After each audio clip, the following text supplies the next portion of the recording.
the smiling girl you're looking at right now, Katy Bears. When she was 9, they opened her up and locked her in an underground bunker. They tortured her and took an unimaginable number of times from her. But she managed to survive, escape from there, and tell her story.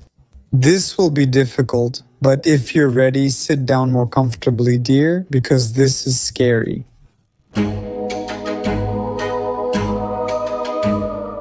Katy Beers was born in 1982 in Bayshore, New York. From the moment she came into the world, her life was not easy. She never had a biological father to guide her. Katy's mother, Marilyn Beers, fell into a deep depression due to a one-night stand. Since 1982, she has been forced to raise 2 children on her own. Alone, newborn Katy and her older brother, John. The woman never turned her back on her children. Despite being described as hardworking, she didn't pay much attention to her children. You wouldn't call her a doting mother.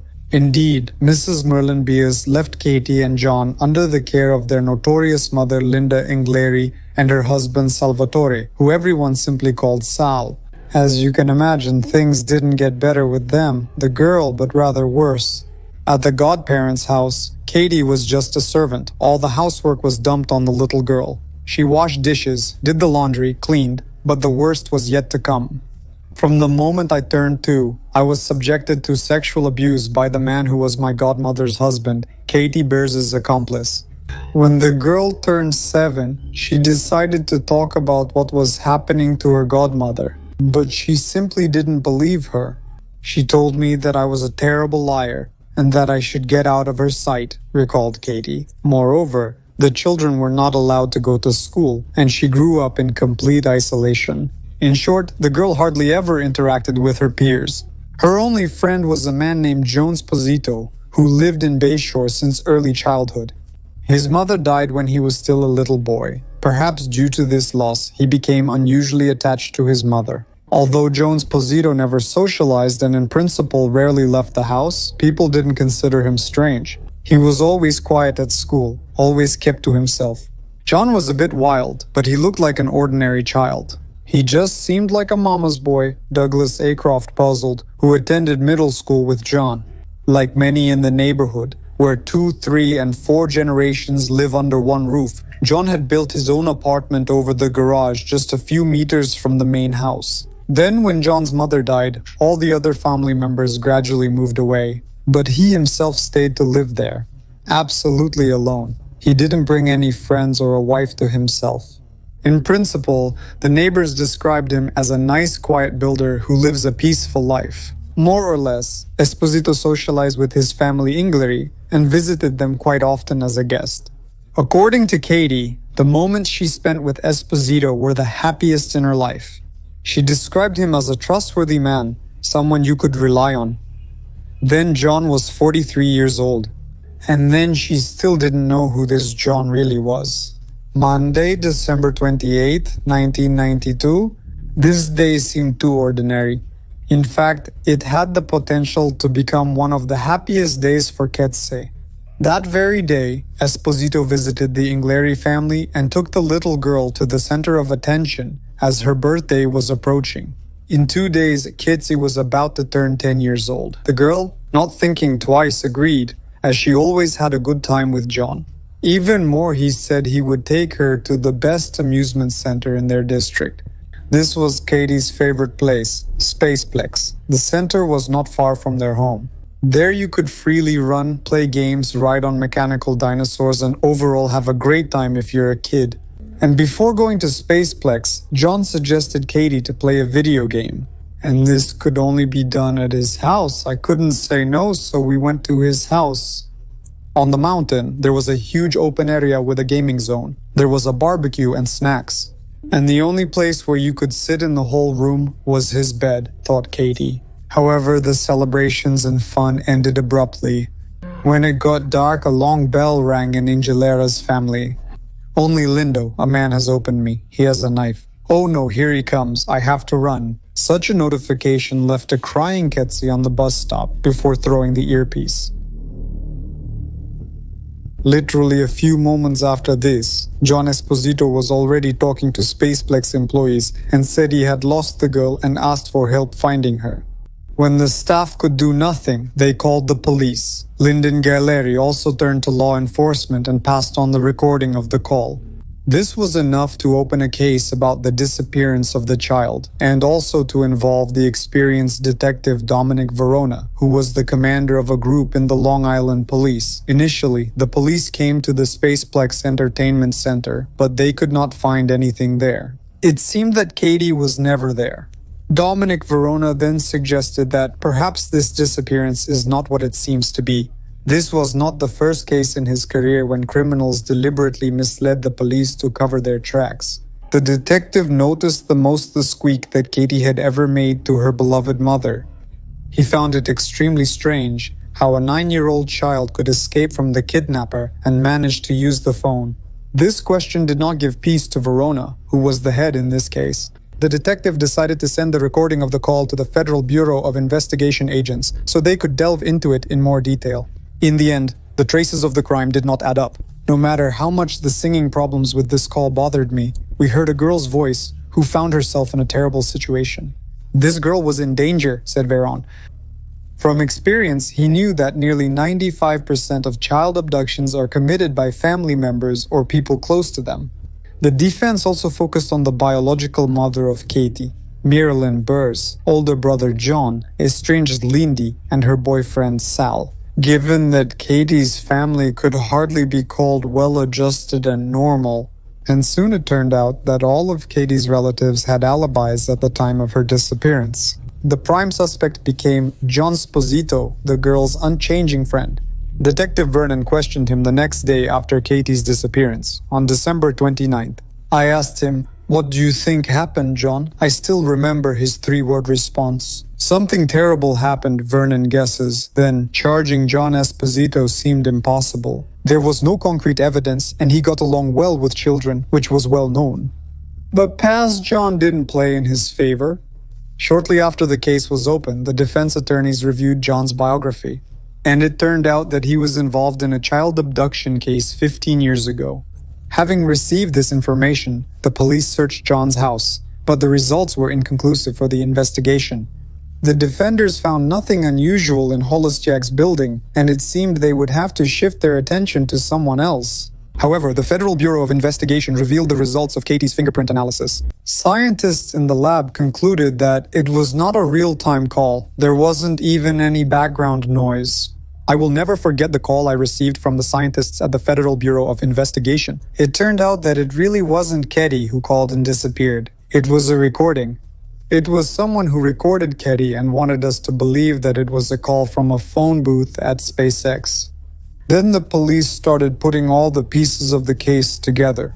Everything pointed to someone wanting to cover up something significantly more serious with a petty theft. And the person behind this was none other than John Esposito. The police were constantly surveilling his house, with uniformed officers coming and going, and law enforcement vehicles parked outside. And all this, practically in real time, was observed by Katy, who was right under the nose of the police. How is this possible? Well, let's go back to the beginning, on the day of the breakout. On December 28th, Esposito really came to Katy's house and took her to the center of the investigation. Before that, they really played video games. And then the fun abruptly ended. Katy never made it to the investigation center. It seems she never even left Esposito's building. The events of that evening unfolded very quickly and violently. He grabbed me and threw me into the closet. Then I realized that he was opening the doors to open a tunnel leading to Katy. The tunnel was located behind the walls of the building where Esposito lived, and it led to a few meters deep into the ground. He chased the girl almost until they reached the entrance to the dark room. The only word I could use to describe this room was a basement, a place I couldn't escape from. Describes his enemy, Kitty Beers. In the middle of the room was a brown mattress, a few blankets, and a television. On the music channel, which often played the song I Will Always Love You by Whitney Houston, he also hung a homemade soundproof device under the table, similar to a drum. Katy Beers lived there too. "Now it's your home," Esposito told Katy, after which he said that the girl has to record a message, the same one she received on December 28th, about a man with a knife who supposedly killed Katy. With this record, Esposito wrote to the phone booth, which was not far from the divorce center, where he was supposedly going to take Katy. After calling the Godfather, he noticed the record and hung up the receiver when he finished. Then he came to the Spaceplex, reported the disappearance, and later returned home, where he again went into the basement alone. For most of the time, in the first days after the theft, the girl spent locked in this box, which was attached to the table. Esposito locked her there, and when he returned, he led her into a larger room. Indeed, the dimensions of this room were not significant. Approximately 2 by 6 feet 6 inches, the exit was blocked. Approximately once a day, John would go down to Katy and feed her after 8 mint chocolates. He also brought toys. Then he did nothing more except talk to Katy. He said she would wake up here under the ground with him until the end of her life. However, Esposito disliked being confined to the basement constantly due to the police's intense focus on him. Left alone, Katy didn't sit idly by. She decided to fight. One day, the girl noticed that the doors of the cage, which was her small room, were weakened, and one day she was able to knock them down and escape. But there was nowhere to go further. I remember trying to find something, anything that I could use to defend myself with. There was a bunch of keys there. Somehow I grabbed one of them and hid it under the mattress, recalls Katy Beers. At the same time, John was already approaching the basement. And when he noticed that the door of the chest was open, it really upset him. Then he scolded 10-year-old Katy for the first time. John started to fasten the chain around my neck. I realized that the key I had pulled was to the padlock from the chain, so I could perhaps free myself, Katy suggests. When Esposito left, she would free herself and move to the larger room where the television was. And she watched the news. About herself, I had access to the television. She saw in the news that the police had figured out the phone calls were coming from far away. They knew he was recorded from a distance. Katy realized that Esposito had become suspect number 1. She saw the girl in the news and the police who came to her stepfather's house. The police were literally a few meters away from Katy, but they were upstairs and Katy was downstairs, under the ground. She tried to scream, but to no avail. When I saw Merlin, my birth mother, in the news, I think I cried a lot, because I saw in her eyes that she was grieving for me and wanted me to be found. It gave me a sense of relief and hope. But when I saw in the news the man of my nightmares, Salah, who said he wanted me to be found, I was terrified. I cursed Katy.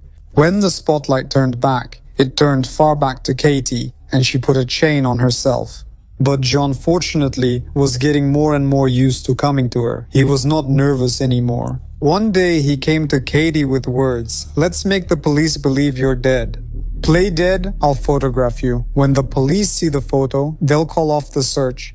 And these assumptions were close to the truth. In the words of Detective Verona, the chances of finding Katy alive were diminishing each day.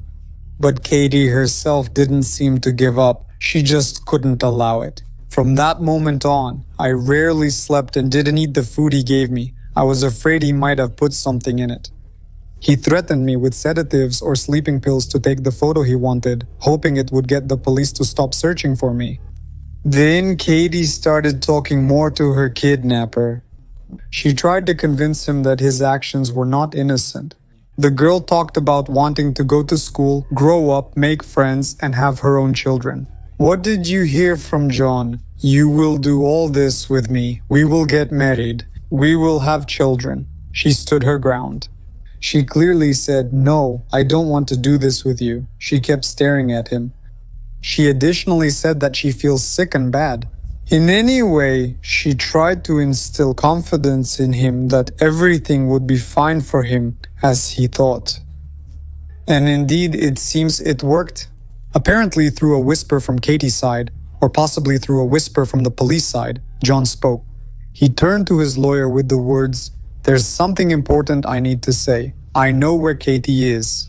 She's behind the wall. This happened on the January 13th, 1993. The police were shocked when they followed the steps from the position he had just shown to Katy. Here's what they had guessed about this moment. There, in the building, was a bookcase on wheels that needed to be moved. The floor was covered with linoleum, which also needed to be removed to proceed. Under the linoleum was a concrete block weighing almost 220.462 pounds. He had performed the function of a hatch. To remove it, special tools were needed. Then it was necessary to descend more than 6 feet 6 inches down into the underground chamber. We had to dig to reach the place. Fortunately, the girl was found alive. She spent 17 days underground. How did she manage to survive and conserve energy?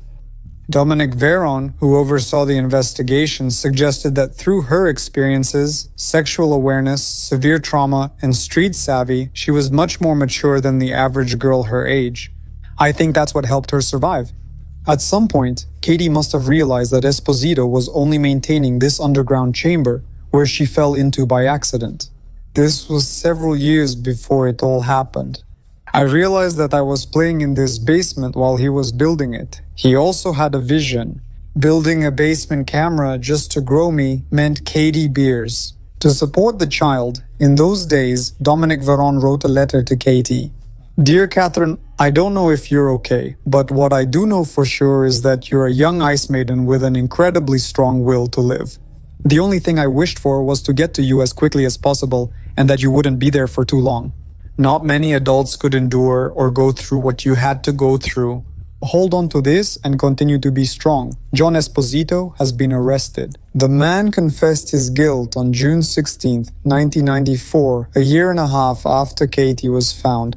The criminal was sentenced to 15 life terms. However, he did not admit his guilt in the Esposito case until the hearing about the alleged abuse, which took place in 2013, 20 years after these events. Until then, on the advice of his lawyer, he claimed to be asexual and felt no sexual attraction to children or anyone at all, but he confessed in 2013. I really regretted it, the criminal confessed. However, unfortunately, this did not help him to be released. On September 4th, 2013, he was found dead in his prison cell.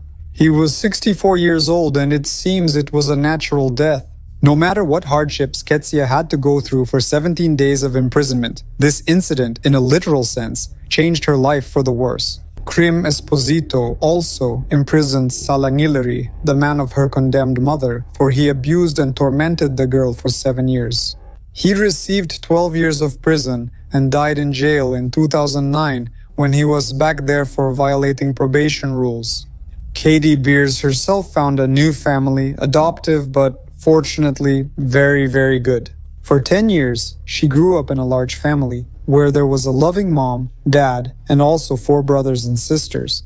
They spent a long time protecting Katy from excessive media attention, even as her story became resonant and long remained in the headlines of top world media. Katy was finally able to go to school, where she played volleyball, participated in dramatic productions, and eventually went to college in Pennsylvania, where she earned a degree in business management.